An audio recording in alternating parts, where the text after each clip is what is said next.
sugar biscuits. It's Friday. And welcome to this. 3 minutes brought to you 5 days a week on the subject of positivity in a live format. So anything could happen now. We just don't know. How you guys doing? How's your week? How's your Friday looking? Everything good? I'm wearing the t-shirt that I usually paint in, which people are like, oh, that's cool, where'd you get that t-shirt? No, this is just a t-shirt that I wipe my hands all over because when I paint, stuff goes everywhere, and that's just kind of how I do my thing. Hang on a second, my phone is doing crazy stuff. Hope you guys are all well. Oh, hang on.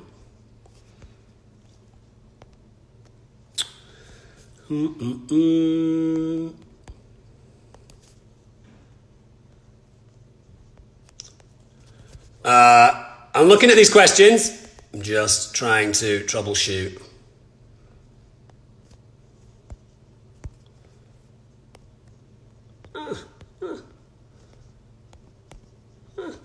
Why is my phone being weird?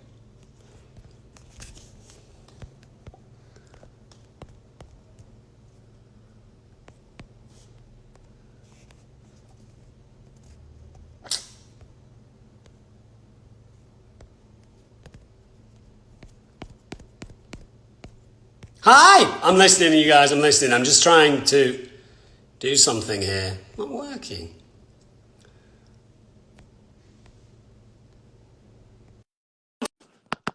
Gosh, phones can give you sweat sometimes. Aha. Hey, man. We did it! You know what was happening there? The weirdest thing with my phone. What was it? I put in your name, and it was down there. Yeah. I wasn't able to scroll. So I'm now trying to like push my phone manually up and tap it. Oh shit! And I started sweating. My forehead started sweating. No, it's not gonna work out. It's not gonna work out. Lige, how's it going? Good, man. Good. Cool. Thanks for having me on the Friday live edition of Dis. Yo, you're totally welcome. I'm honored for you to be here, and I'm sure there's a ton of people out there losing their beautiful minds right now. I was saying to Billy the other day, you know, this has been really fun doing this, and it's kept me active and it's kept me busy, and I've had some beautiful responses to all this. But it's been as much of a fun kind of balancing part of my day that has been for other people, because sometimes I sit around and go, what am I going to talk about tomorrow? Or maybe that thing that happened to me earlier on is something that I can mention on this. It's been really fun. I think I will. Great. I'm sure it's some kind of therapy too. It gives you a purpose every day, you know, and you can work certain things. I saw that yesterday. You featured Portishead. It was a music edition, was it? Yeah. That's awesome. It's so fun because it gives your mind something to focus on and something to plan for, and you're creating something for people every day, which is really nice. Yeah, and you know, I've got this. You've seen it. I'll flip my camera. You've seen it before because when we were in New Zealand, I think I had it. But this is my vinyl travel case. Oh yeah. So I was looking through that yesterday. Mm-hmm. I was like, okay, I'll do another album. I've done movies. I'll do albums. It's nice to get a piece of art in there. And there's a ton of albums in there. But the thing with Portishead was, they're a little bit of a sleeper band, right? Like they people, if you know them, you know them. But if you don't know them, you might have missed all of their work and be like, Portishead, what's that about? And then, you know, certainly their debut album, incredible. Second album, well worth listening to. They did a live album that was brilliant, right? And third, for me, I think that was 10 years between the last album, so Portishead, which was 1997, and 2007, right? Is that 10 years? Yeah. That was when Third came out 10 years later, and it was as good, if not better, than anything they've ever done before. Yeah.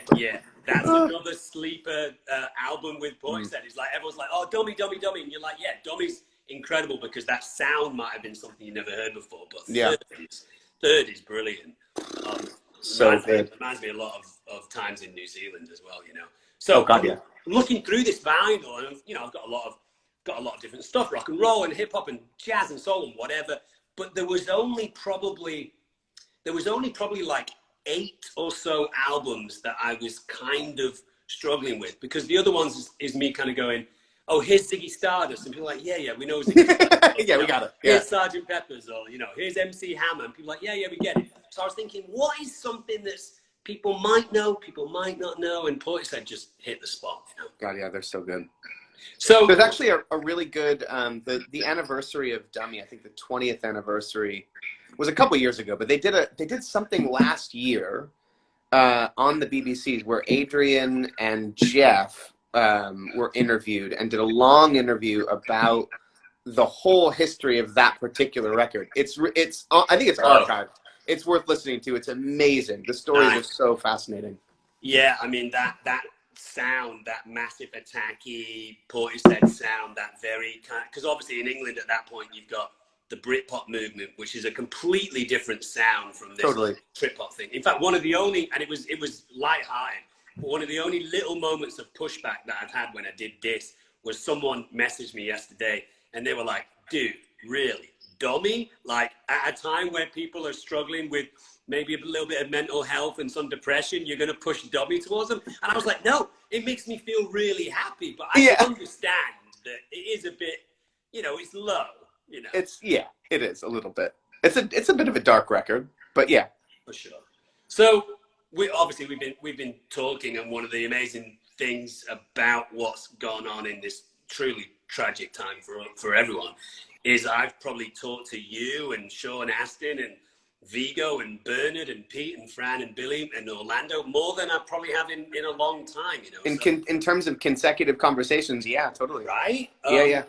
But how's it been for you? Because I mean, we've talked, but on this particular format, a lot of people who are here now, they don't know what's been going on with your life and what's been happening. Good, yeah. I mean, good and healthy. Family's all fine. You know, I have a baby, so that is that takes up a great deal of time. So the nice thing, honestly, because everyone's going through this in different ways. You know, you've got a lot of people who are alone and struggling with being alone. I think being isolated during this time is hard.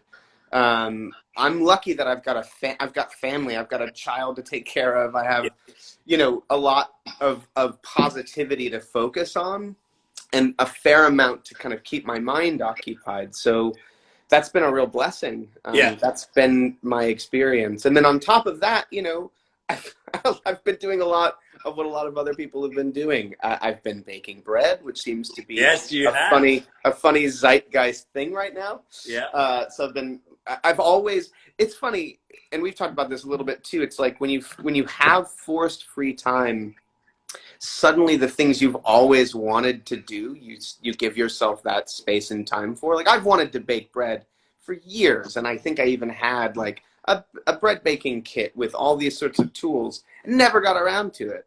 And then finally, in forced isolation, you kind of go, oh, I've got the time. Maybe I should do this now. Yeah. So there's been a fair amount of that, which has been really lovely, you know. When you told me about it a while ago, when this thing had kind of just kicked off, really, I had said to you, oh, you got some John Lennon vibes going on. Because obviously when John Lennon has Sean, he goes into a self-imposed isolation in New York. And when they ask him what he's been doing, he consistently says, I look after my baby and I make bread every day. And I was like, oh, Elijah's like, he's got a Lennon thing going on. Yeah. That's cool. And what, you said it's sourdough. Have you moved on to anything else now? Just did, let's see, I've done a few loaves of sourdough. There's like a no knead bread that I'm keen to try that I've not tried. That is basically just fresh yeast and flour and water, and you let it sit for 18 hours and then form it into a dough and bake that. It's supposed to be really good. But that's about it. I've not done too much experimentation. I am actually, I'm doing my own starter now, which is basically like a starter is water, flour, and then bacteria that naturally starts to eat the water and flour, and that starts to ferment. And you've got basically an active, instead of yeast, you have an active piece of dough that acts as a yeast because it's a fermented thing. So I'm doing my own because I was buying my starter before, which was really convenient. But now that I'm trying to get into baking more bread, I thought might as well try my own starter. That's so cool, man. And it's like, it really blows people's minds and blows my minds when you think about this. This is a living thing, you know what I mean? These bacteria and these yeasts, living, breathing, creating waste, moving around. You're like, what? I know. Yeast? But yeah, it's a living, breathing thing, I just bought some kimchi from the supermarket, and there's a label on the top that says, open this over the sink because, it's active. And I opened it, and well, not the whole thing, but, starts to bubble kind of level, like, it all starts to push out. Yeah. And it's fizzy. And that's because the life inside that little jar is happening, whether you like it or not. I love that stuff. I know, me too. I love all fermented things. It's also super good for you as well. Yeah. Your microbiome, it's super good for your immune system. They actually say a lot, what can we do in this particular time to look after ourselves? And one of the things is fermented foods. It boosts your immune system. Anything you can do right now to keep yourself armed against any kind of virus or anything that we don't want in our bodies, we should be doing. And that's one of the things that you can do. And not only that, but gut health is very much associated with mood as well. And health is a big thing here.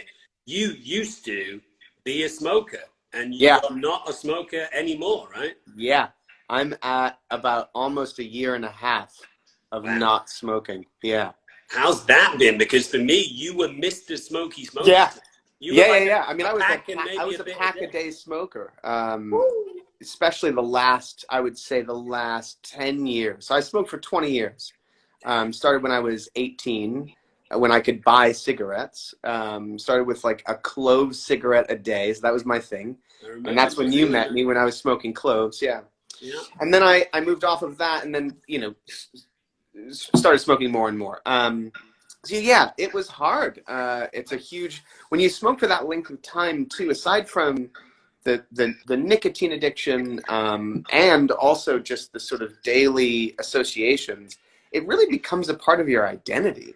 And I think the thing that I struggled with the most initially was just separating myself from the thing that I do all the time and recognizing that that's not who I am. It doesn't define who I am, but man, it's so linked to so many aspects of my experience. Yeah. So that was the hardest thing, but I did 2 hypnotherapy sessions to quit. Yeah.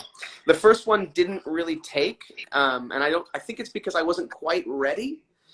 I'd had an accident where I'd fallen and I'd broken, first time I'd ever broken a bone. I broke a bone in my hand that already doesn't get a lot of oxygen as it is. And so my hand doctor was like, look, if you're going to give that particular bone, the scaphoid, a chance to survive and for your hand to be healthy, I recommend quitting or cutting down on smoking because it's cutting the oxygen supply to your blood. So it was at that point that I started significantly cutting down. I was down to like 2 a day. But at that point, you're like, what am I doing? This isn't sustainable. I'm not going to smoke 2 a day for the rest of my life. Yeah. So then I was like, I need to seize this as an opportunity. I should take this and use this as an opportunity to quit. So that's when I went to the hypnotherapist. And so it was a funny thing. It was like something had physically happened to me that put me in the position that I probably should quit, rather than like really wrapping my head around it and being excited about it as excited as one could be in that particular scenario. So the first one didn't take, and I was really emotional and felt very vulnerable because, again, this like separation of this thing that was a part of me. And so I texted the woman that had given me the session, and she was like, yeah, you should come back on Monday. And I came back. It was Christmas Eve, a year ago Christmas Eve. And I went back, and I haven't had a cigarette since. Dude, good for you, man. Thanks. That was such a memorable conversation exchange that you and I had. For me, I was having lunch at a Thai restaurant, one of my favorite Thai restaurants in my local area, and we were catching up, and you said, dude, I injured myself. I took a fall. You hurt your hip or your pelvis or your side? I did. I had a very small hip fracture as well. Yeah. And your hand. And I was like, oh, dude, I'm so sorry about that. Yeah, that's a nice scar, bud. Mm-hmm. Love that. Are you digging it? Do you dig your scar? I love it. Oh, I love them. Yeah. Yeah, you're like a pirate. Always have. It's a marker of our experiences. Like, right. You can't not love that, you know? Right. Men do that thing when they're in bars and stuff. If they've got like a noticeable scar where they're like, oh, hey, yeah. Oh, yeah. Like, what's that? Like, oh, don't worry about it. Don't worry about it. It's just a scar. It's not a big deal. But we had chatted, and in the middle of us talking about that near miss that you had, which was concerning, you had said, and I quit smoking, and I was my gaster was flabbered. Yeah. It was completely flabbered. I was just like, what? You are the smoker. Like, we've got a couple of friends that we share. Our friend Mark smokes quite a lot. Sure. Still does smoke. But and I don't mean this to sound like an advertisement at all for smoking, if anyone's out there. You smoked in a very unobtrusive, unoffensive way. You were just a smoker. It was your thing. You were always very considerate about people being around secondhand smoke. Yeah. Generous about, does anyone want one? You kept it on the down low. It wasn't something, you didn't use it to show off. It was just who you were, all the way from when I knew you. So like you said with your identity, when you said you quit smoking, I was like, oh my God, like, so he's not going to go outside and stand on a stoop and have 2 or 3 minutes to himself? That's nuts. I know. And that's actually the thing, and I don't know that I've even found that yet. That is the thing that that needs to be supplanted, because a big part of smoking is taking time for yourself, right? So you meditate, you do a lot of things that are taking moments away from the world that we're in. Right. And that was, to a certain degree, without intending it to be that, my version of that for years. For 20 years, I would step outside away from people and have a breath, so to speak. And I don't have that anymore. And I haven't quite found the replacement, because it's important. It's important for all of us to have a way to separate ourselves from stress, from the daily activities, just to have a moment to ourselves. Mindfulness, and to a certain degree, that's what that was. So I haven't quite figured that out yet, because I think it's important to take those moments. And I've never really adapted meditation, but that's something that I really would like to start incorporating. Yeah. Do you think, outside of the accident that you had, do you think that maybe having a child would have got you to quit smoking anyway? Yeah, I would have anyway. I would have been, totally. I would have been a non-smoker now had that accident happened or not. It would have been a slower process.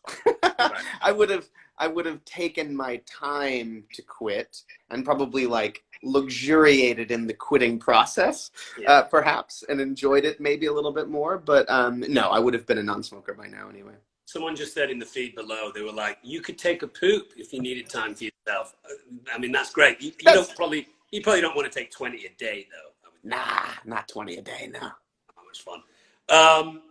And also, we had spoken about this a while ago, and I don't mean this to sound like this situation that we're in is great for us and bad for other people, but potentially, with you being in this time of your life, with a small child that you want to spend as much time with as possible, you might have at this point been wanting to maybe step back a little bit from being on set and be developing stuff anyway, right? Would that be accurate? Yeah, I mean, we both took maternity/paternity leave after he was born, so about 4 months. That was an intended break from work, and so I would have been working now. There was actually a film that was set to shoot that would have started about a week ago. We were also going to go on those trips for the conventions as well. So I would have been working, but you're right. The fringe benefit of this is that in some ways I have an extended parental leave, and I'm grateful for that. I'm not grateful for the world scenario and and what's happening is awful. And my heart breaks for all of the businesses that are suffering, and people whose family members are in danger, all of those things. The upside, the silver lining, if there is, are these things of being able to connect, to spend time with family in a way that wouldn't have otherwise been afforded us. It's also, like you've mentioned, it's made it so that people have reconnected, have connected more on a daily basis than they have perhaps in a scenario that is not as heightened as this. I think, that's really lovely, that those sort of fringe benefits. And we've also talked about, an email and stuff, how, and granted, this will change, unfortunately, but the positive aspect of this too is that the planet is getting a chance to breathe. Yeah. There's a pretty amazing graphic, and I can't remember the name of the website, so I'm useless to anybody watching this, but you can probably Google it and find it. There is a map that has a scrolling timeline, so you can scroll to the right or left and have, let's say, 2019 on the left and March of 2020 on the right, and you can scroll, and what you see is the pollution levels from last year to now all across the globe. And it's fucking staggering how much cleaner the planet is right now, because humans aren't able to interject, and we're not using planes as much, and we're not driving as much, and factories are not operating. It's a sobering thing to see how, when humans step back, the planet thrives. We are part of the problem massively, and if something can be learned from this, and if measures can be taken, that would be beautiful. I mean, obviously there will be a return to normal, of course, and to a certain degree that has to be the case. But maybe this will inspire further, I don't know, thought on how we can improve the planet. I mean, I hope so. I hope that there is a significant conversation that happens after this, what we're seeing, to be honest, and we have talked about this as well. I highly doubt it. I think that the world will probably snap back very quickly into this idea of, I need to go to work, I need to fly in a plane. I just spent 6 months of my life or 4 months of my life having my rights taken away, told what I want to do, and now I'm going to go drink out of single-use plastic, and now I'm going to spray aerosol at the sky because we almost just died, and now I'm going to do whatever I want. I think there's actually going to be a reaction in that way, and I hope maybe it's humiliating, it's embarrassing, it's devastating to see just how much of an awful animal we are. And there are great things that we're seeing. My mum and dad sent me images this morning of wild wolves moving through a small village in Spain that they've never seen before. Because these animals have been so bullied back into these places by humans because of our poor behavior, that now they're testing the waters. It's quiet. Let me see. And I think as soon as the humans show up again, they'll go, because we're a nightmare. But it is incredible to see the beautiful things that have been happening on planet Earth in the midst of this awful time. Yeah, absolutely. I get questions a lot about you on Instagram, and I get questions, asking how you are and what you're up to and all this kind of stuff. And one of the things I get asked quite a lot is, why doesn't Elijah have an Instagram account? Does Elijah have an Instagram account? Why is Elijah Wood's Instagram account private? And very often I might clap back and say, because he's private. And then seems like an academic answer. But everyone has the opportunity to navigate their own way through social media in how they do. So just for people watching, to make it okay for them to understand, you do have an Instagram account. You do keep it private. You don't post on it a huge amount anyway, right? No, I've dipped in and out in terms of frequency of posting. I haven't posted anything in over a year, but I've been more active on Instagram recently, just because of how much people are contributing, yourself included, to these live videos. one of the things that's been sort of extraordinary about this scenario that everyone in the world is in is that social media has actually managed to connect us in ways that it should. And that's been really kind of gratifying. So I've been on Instagram a lot, just watching, everything from cooking classes to, yoga classes to Questlove DJing. Like, the way that people are using social media to express and connect to people and help people through this has been really kind of inspiring. Yeah. As it pertains to my own use of it, I mean, I always wanted Instagram to be private, primarily just so I could post photos from my friends and not have my photos taken out of context, so because it's my perspective and it's photos that I'm sharing. I just sort of wanted that to be a private thing. Twitter, on the other hand, completely open, and that feels comfortable to me. I don't, as far as Twitter users are concerned, I don't typically use it as a means of communicating ideas. I don't really write tweets that much, but I tend to retweet things that I think are interesting, art to things about movies or music. So I use that primarily as a means of just like trying to share things that I think are interesting. And then Facebook, I haven't had a genuine, I mean, I have a private Facebook account. I never use it. And then there is a sort of Facebook official account that's not managed by me, but I kind of have oversight on. That's sort of it. Everybody has their own experience with these sort of things and can use it in any way that they want. Well, you are also one of the most famous TikTok dancers in the world, right? You do all that TikTok. Yeah, you know it. Stuff. I'm subscribed to your stuff. Thanks, man.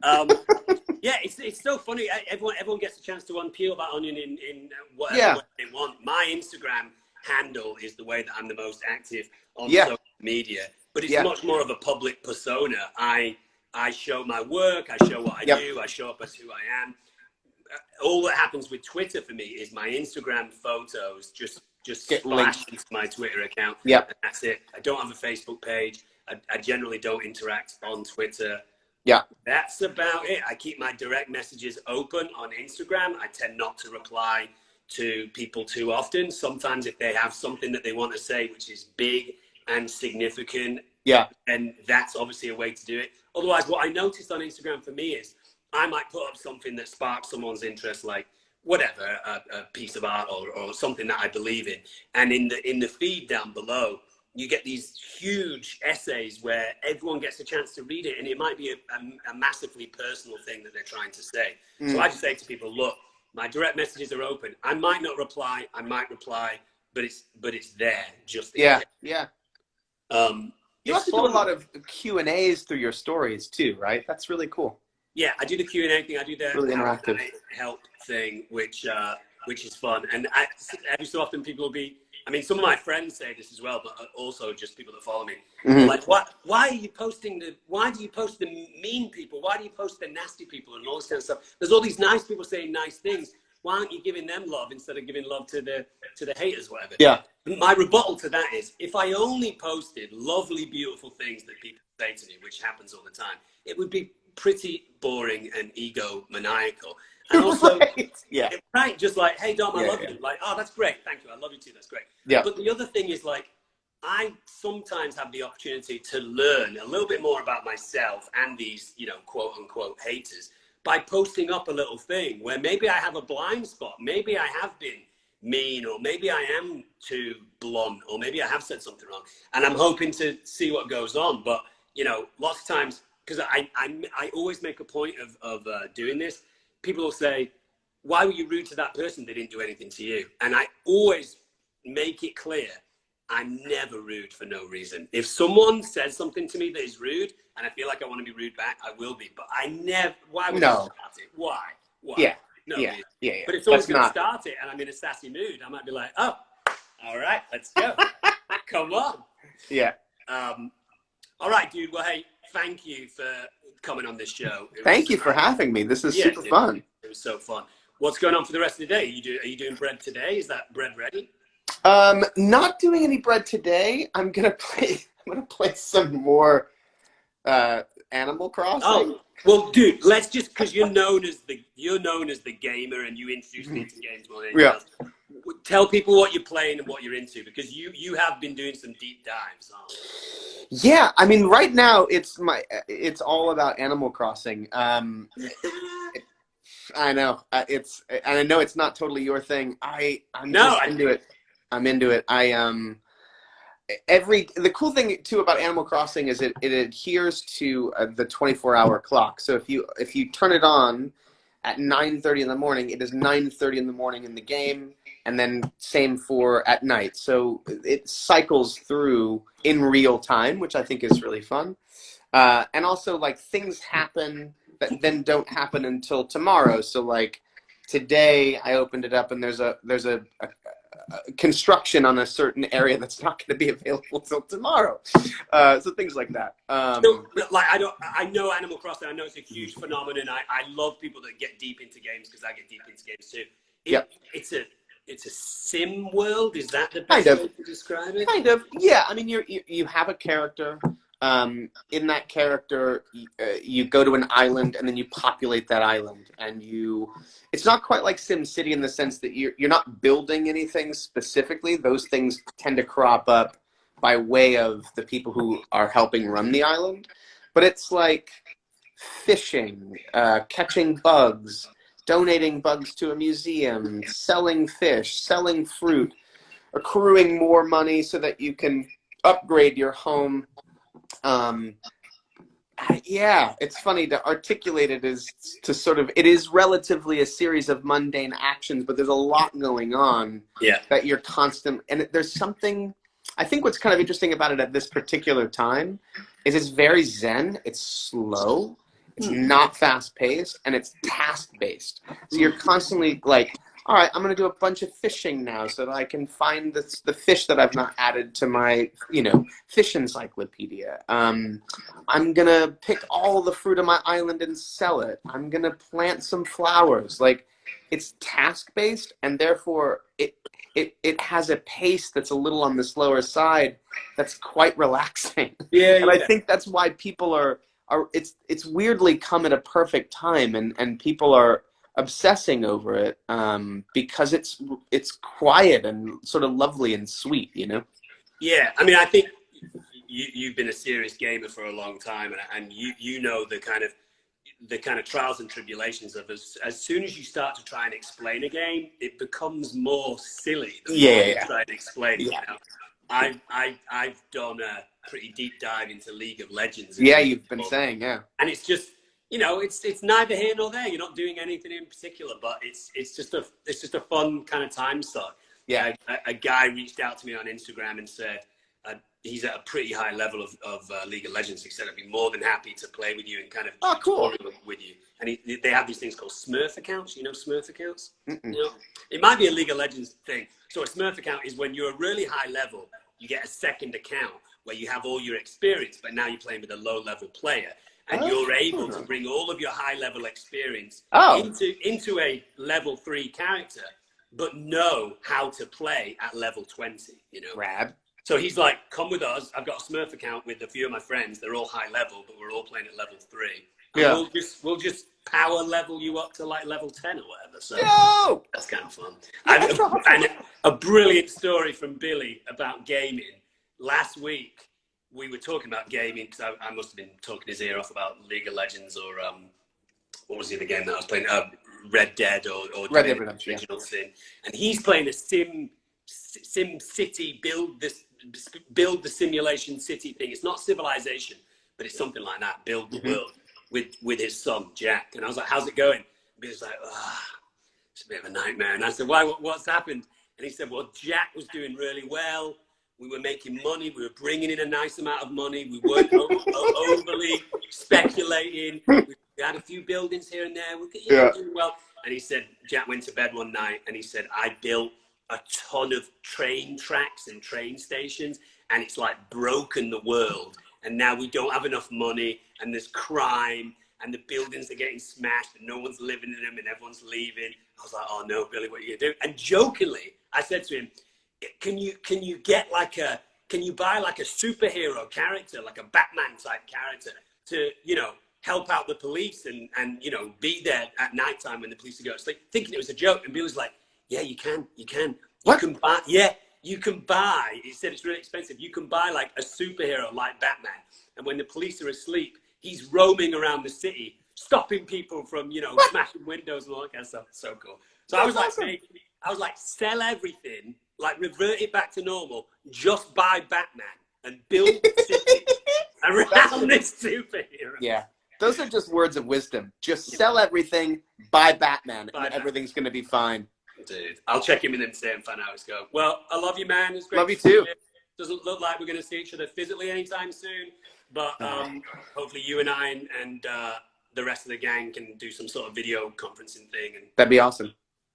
That'd be awesome. Have a beautiful day, live. Thanks. Bye, everyone. Love you, dude. Bye. Bye.